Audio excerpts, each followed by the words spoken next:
Yon, sa wakas mga idol, yan, dininig na rin yung ating panalangin ng Panginoong Diyos. Salamat talaga mga idol. Yan, salamat sa Panginoon at saka umulan for the first time after ilang araw na inantay natin yung ulan mga idol. Dumating na talaga mga idol, katatapos lang po ng malakas na ulan, I think mga 15 to 20 minutes. Yan, at saka nadiligan na yung ating mga watermelon. Yan, perfect na perfect talaga mga idol. Oh.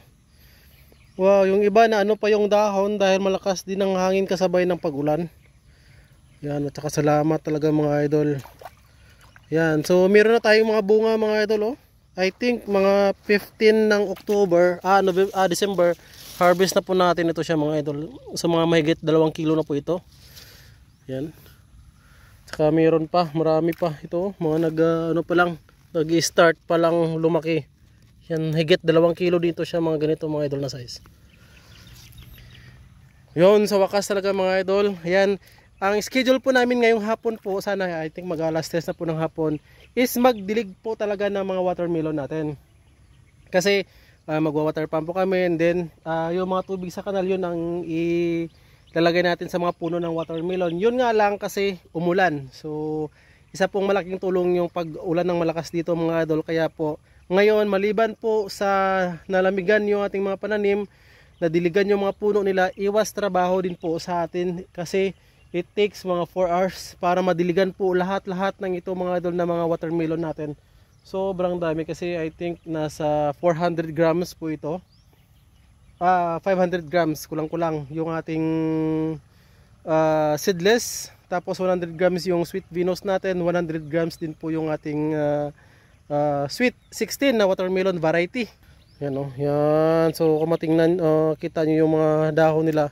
Napakaganda po mga idol. At isa sa mga sikreto po namin dito na malusog ang kanilang mga dahon mga idol, ayan, is kailangan talagang damuhan natin yung mga punuan nila. Ito yung mga punuan nila mga idol. Yan. Meron ito mga secondary na damo ito siya mga idol. Mga huling tubong damo.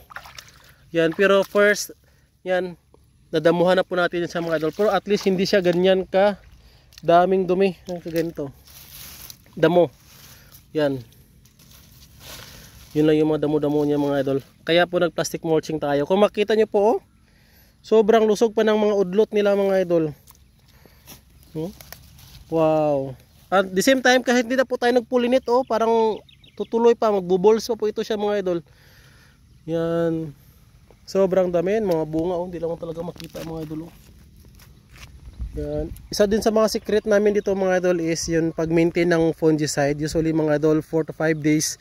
Yan, nag-spray po tayo ng fungicide dito.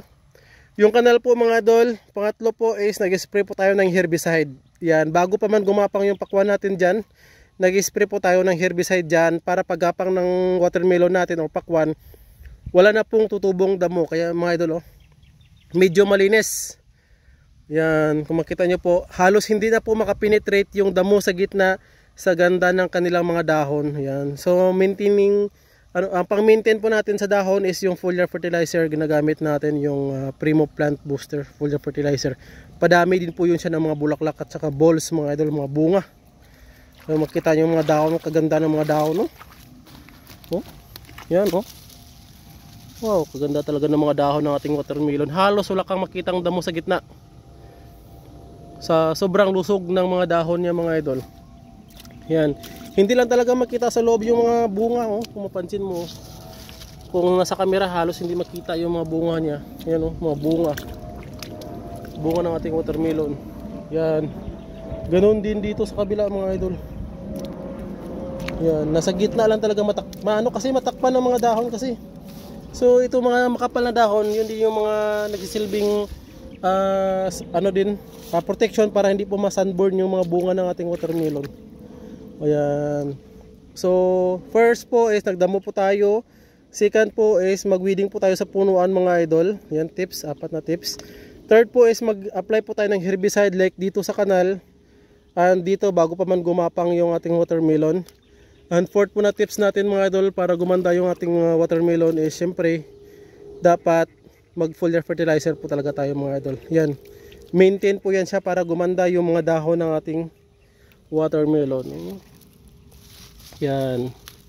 So kapag maganda at malusog yung mga dahon ng ating watermelon sa pinakagitna mga idol, dahil malusog po siya, hindi na po basta-basta makapenetrate yung damo. Kaya makita nyo yung mga damo na yan ng mga maliliit. Hindi na po yan siya makapenetrate mga idol dahil hindi na yan siya makakita ng sunlight. Silipin natin dito oh. Yan. Of course may mga damo pa rin yan siya na mga maliliit. Yun nga lang, hindi na po yan siya makakita ng sunlight dahil makapal na yung damo dito sa babaw, dahon sa babaw. Yan, kaya hindi na po yan siya makakapenetrate mga idol. Yan. Siyempre, dapat tandaan din natin na kapag may mga fungus, yan, spray na po tayo ng mga fungicide. Yan, kasi yung iba kasi, marami nagsasabi kasi na puro chemical na lang. Actually mga idol, yun po is mga contact po siya na chemical. So kapag na ano po yan siya, na hugasan nyo usually yung watermelon, hindi naman kinakain yung bunga ng watermelon yung sa balat banda. So it's okay siya mga idol. Kasi wala na pong, mahirap po mag-farming ngayon. Marami kasi nagsusuggest ang organic. At least subukan nyo lang po ng large scale farming like mga 2 hektar o 3 hektar. Kung wala po kayong ini-spray po dyan ng mga insecticide or pesticides, for sure hindi pa gumapang yung watermelon nyo, yung mga udlot na niya mga idol, wala na kayong kikitang nagtatalbos. Pwedeng mag-stop na po ito, hindi na po siya gagapang. Mag-brown na po itong parang buhok-buhok niya. Dapuan na siya ng aphids, fungus, etc. and whatsoever. Ang ending po, failure. Wala po kayong aanihin mga idol. Yan. Even backyard farming po mga idol, subukan nyo po ang watermelon. Backyard farming, hindi po yan siya magsasucess mga idol na marami po siyang ibibigay ng mga gandang bunga mga idol. Yan. So usually, iba po kasi ang panahon sa ngayon mga idol. So if you are in business, at saka the same time, nagpa-farm po kayo para kumita din, the same time, may pangtustos po sa pang-araw-araw, kailangan mo talagang adapt kung ano po yung napapanahon ngayon. Kailangan mong sumabay kasi kung once na mas maganda po yung usapang organic. Pero I think sa watermelon hindi po siya obra sa watermelon. Maybe gulay like greenhouse. Yon. Pwede din po mag-greenhouse sa watermelon. Yun nga lang, setup po is napakagastos mga idol. Kasi sa greenhouse mo pa lang i-set up mo. And then may mga water irrigation ka pa. Yung bubong mo pa, and what if kung hindi sa iyo ang area like dito sa amin, after namin ma-harvest dito, transfer na naman kami ng another area. So hindi po ganoon kasi wala po tayong sariling lupa. So medyo mahirap po mga idol, unlike kung mag-renta lang po tayo ng area. So after this, lilipat na naman po tayo ng another area. So hindi po tayo makakapag-greenhouse and you spend I think million para mag-greenhouse mo yung 1 hectare, 2 hectare para lang sa farming. I don't think so kung kailan ang return of investment mo po mga idol. Yan. So alas 3 pala ng hapon pero parang alas 5 na. Madilim na po siya mga idol dahil katatapos lang po ng napakalakas na ulan. I think kahit 15 to 20 minutes lang yun is malaking tulong na po para fresh na naman ulit yung ating mga watermelon, no? Yan. So 20 pesos po yung kilo ng seedless watermelon. Ito po yung ating mga seedless. Doon po sa kabila yung ating Sweet 16 at saka Sweet Venus variety. Yan. So sa 20 pesos, sana after 2 weeks dahil mag-start na po kami mag-harvest dito. Sana tumaas po ng 25 or 30 pesos man lang mga idol. Sana pala rin talaga. Maraming supply po ng watermelon sa ngayon. Medyo mahirap po. Yan, maraming nagsabay-sabay harvest ng watermelon. Pero nung last, I think 1 month ago mga idol, yan, umabot po ng 39 pesos ang kilo ng watermelon. Pag ganun po mga idol, instant millionaire tayo nun. Pag ganun, 2 hektarya. Pag makaharvest po tayo ng kahit 20 tons lang, kapag 39 pesos ang presyo, yan, malapit-lapit talaga million siya mga idol. Magkano lang yung kapital? Almost na sa 150 to 200,000. Kasama na yung renta mga idol. Yun sa mga nag-aano po mga idol, ang seedless po ng watermelon kapag nagtanim po kayo is kailangan po yan siya ng other variety para pang pollinate po mga idol. Dahil yung watermelon po natin na seedless, yan, yung lalaki niya po na bulaklak like ganito po siya mga idol is wala po siyang konti lang po yung pollen niya. So kapag i-pollinate mo siya sa babaeng watermelon, sometimes hindi po siya matuloy. So kailangan po kasi i-pollinate para hindi po malaglag, hindi ma-abort yung mga babaeng watermelon na bunga. So dapat sabayan niyo po ng Sweet 16 or Sweet Venus or Sweet Gold variety po mga idol. Yan. Dito may mga bao-bao po tayo mga idol, oh. Yan, oh, yun. Pero hindi po siya nakaka-apekto sa ating watermelon dahil pa ilan-ilan lang naman po siya. So far from now, wala pa namang damage yung ating mga dahon ng watermelon natin. Yan, oh.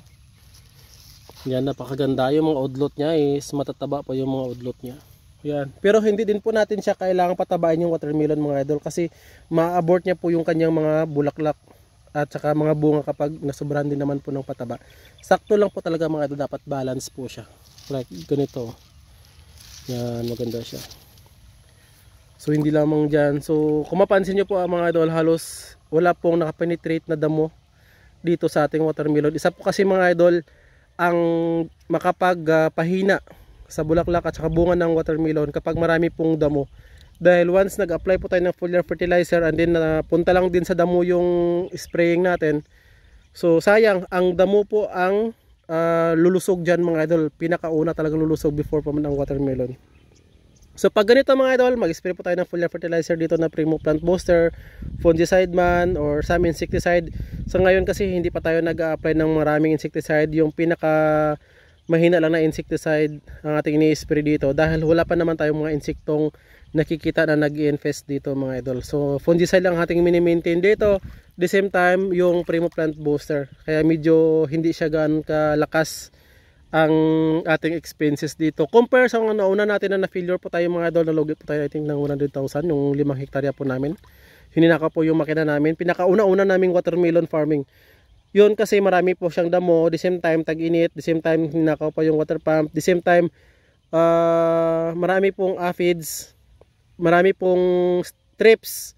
Kaya yung mga chemicals po natin na pang anti-trips, yun medyo magastos. Kaya lumaki po yung expenses natin dahil nag-i-spray po tayo. Like ngayon po is preventive lamang po ini-spray natin. Like yung cypermethrin ngayon, meron tayong Alika at saka Gold Rush. Yun lang yung ating pinapang-alternate pang-spray dito sa ating watermelon. So maintenance lang po yun siya mga idol, 4 to 5 days ang spraying natin. The same time, yung foliar is weekly sa ngayon. Pero yung pag-aabono po natin ng drenching sa ngayon po is sulfate 50% plus tawag niyan yung Nitrobor 25 and yung ano po mga idol, Unique 16. Yan, combination po sila mga idol, tatlo. Yun yung ating drenching dito sa ngayon. Yan, kung makita niyo po mga idol. Yan, every 3 days po yung pagdi-drenching natin mga idol. Supposed to be ngayon, hapon, ang schedule ng pagdilig natin ang drenching ng abono. Yun nga lang, maulan, mabasa po siya mga idol. So, papaliban muna yon, bukas na lang po ito siya mga idol. Yan o. Sa mga nag-watermelon na farming, please comment down ano po yung inyong mga diskarte mga idol. Ayan. Para mapaganda nyo po at saka maparami po yung inyong harvest. Maybe some na mga tips is okay sa amin and applicable and hindi naman applicable sa inyo. And may mga tips po kayo na ginagawa nyo sa inyong watermelon na maaaring ma-apply din po namin dito sa aming watermelon. Please share lang po tayo mga idol. Yan. So yun. Pinadamuhan natin. Last time po is nag-drenching po tayo dito ng copper. Dahil may mga anthracnose po tayong nakikita dito sa mga punuan. Like ito hindi naman siya anthracnose. May mga anthracnose tayo before. Konti isolated case lang. So nag-drenching po tayo dito ng AgriBlue. So kaya po na ano siya, naka-recover naman po siya mga idol. Yan oh. Hindi kasi tayo diyan makapasok kasi once maapakan natin yung mga vines ng watermelon is na ano siya, damage. Pero may mga bunga po yan siya mga idol, hindi lang talaga makita oh. Yan.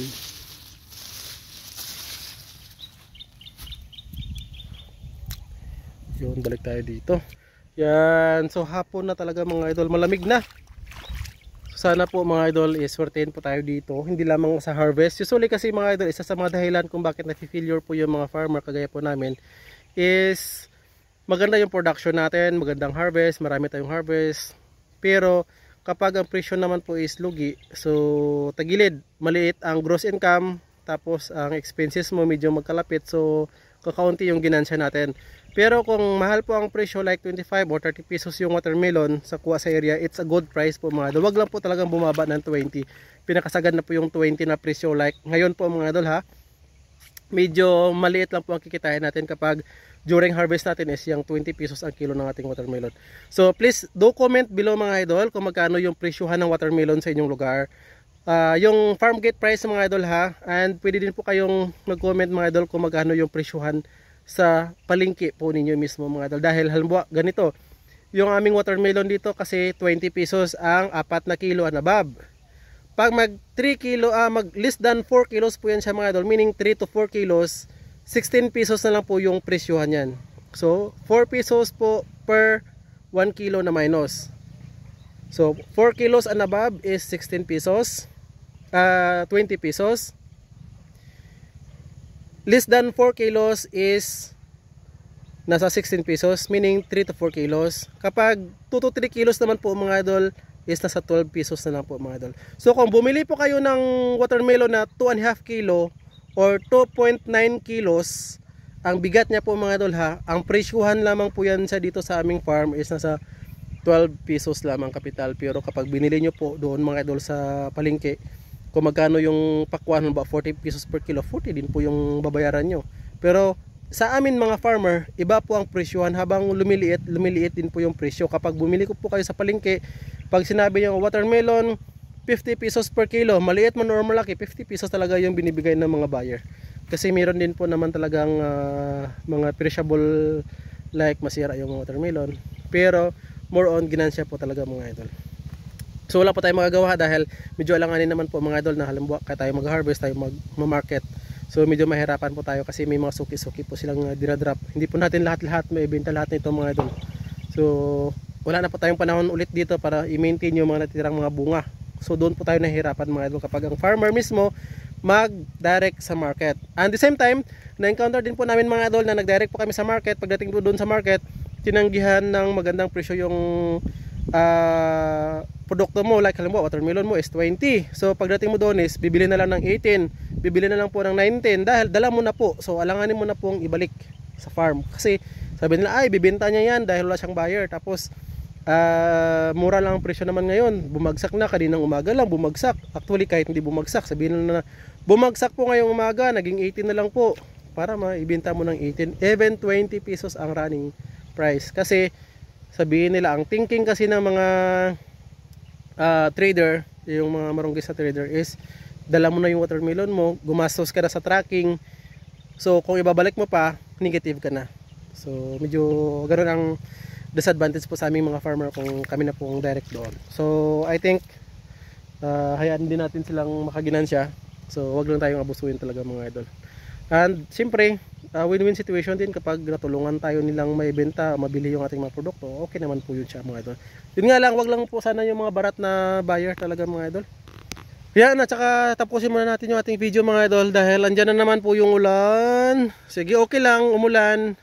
Okay lang po talaga mga idol, umulan. Sige, ulan pa. Andyan na naman ang malakas na ulan mga idol. Alright. Bye-bye, bye-bye. Yan, umuulan na mga idol.